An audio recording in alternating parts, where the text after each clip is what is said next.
दिवाळी फराळामधील माझ्या मुलीचा आवडता फराळ म्हणजे बेसनाचे खमंग खुसखुशीत लाडू.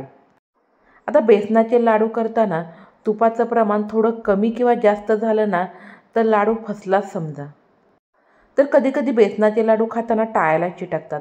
तर असं का बरं होतं ना, अशा भरपूर साऱ्या प्रश्नांची उत्तरे तुम्हाला हा व्हिडिओ पाहिल्यानंतर नक्कीच मिळतील. आणि बेसनाचे लाडू छान दाणेदार होण्यासाठी आज आपण एक ट्रिक देखील वापरणार आहोत. तर चला वेळ न घालवता दाणेदार बेसनाचे लाडू करायला घेऊयात. तर सर्वात प्रथम बाउलमध्ये चाळून घेतलेलं 2 कप चणा डाळीचं पीठ घेऊयात. आता चणा डाळीचं पीठ घेताना खूप बारीक न घेता हलकंसं जाडसर असं घ्यावं.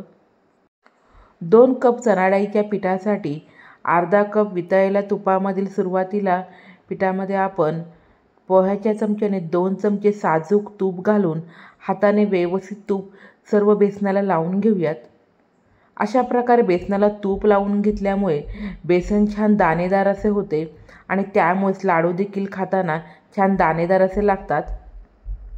आता बेसनचे लाडू करताना ही स्टेप अजिबात तुम्ही स्किप करू नका. सर्व तूप बेसनाला व्यवस्थित लागल्यानंतर आता पुरणाच्या चाळणीमध्ये संपूर्ण आपण पीठ घालून चाळून घेऊयात. बेसनामध्ये तुपाची एखादी गुटळी राहिली असेल ना तर ती देखील चाळून घेतल्यामुळे मोडली जाईल. आता ज्या कढईमध्ये मी बेसन भाजून घेणार आहे ना त्याच कढईमध्ये बेसन चाळून घेतलेलं आहे, त्यामुळे अजिबात लाडू करताना अतिरिक्त भांडे देखील पडत नाही. चला तर आता हे दाणेदार झालेलं बेसन गॅसवरती ठेवून सुरुवातीचे 5 मिनिटे कोरडेच भाजून घेऊयात.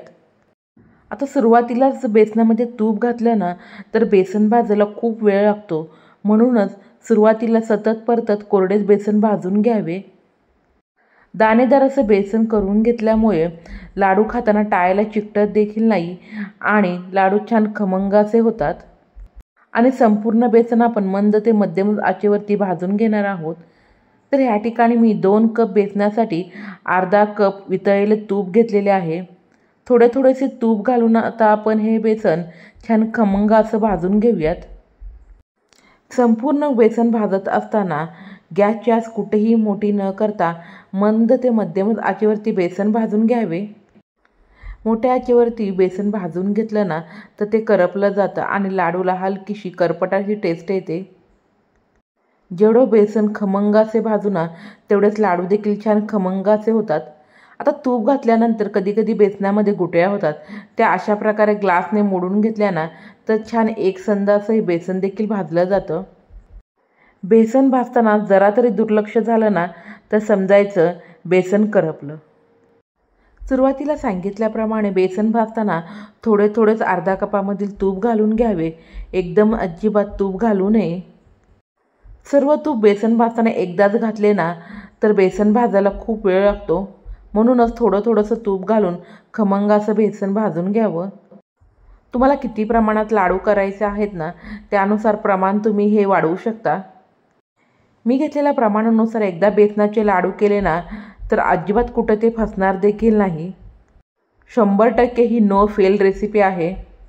आता उरलेलं संपूर्ण तूप आपण घालून घेऊयात. एकूण 3 वेळा मी थोडे करून तूप हे बेसनामध्ये घालून घेतलेले होते. सुरुवातीपेक्षा पहा ह्या ठिकाणी आता बेसनाचा कलर देखील हलकासा बदललेला आहे ना. हलकासा ब्राउनिश रंग येईपर्यंत आपण हे बेसन भाजून घेणार आहोत.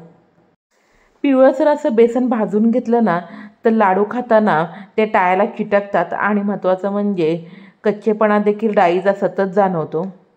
बेसनाला हलकासा ब्राउनिश रंग आल्यानंतर घरभर त्याचा छान सुगंध देखील दरवळतो, तेव्हा समजायचं बेसन छान भाजलेले आहे.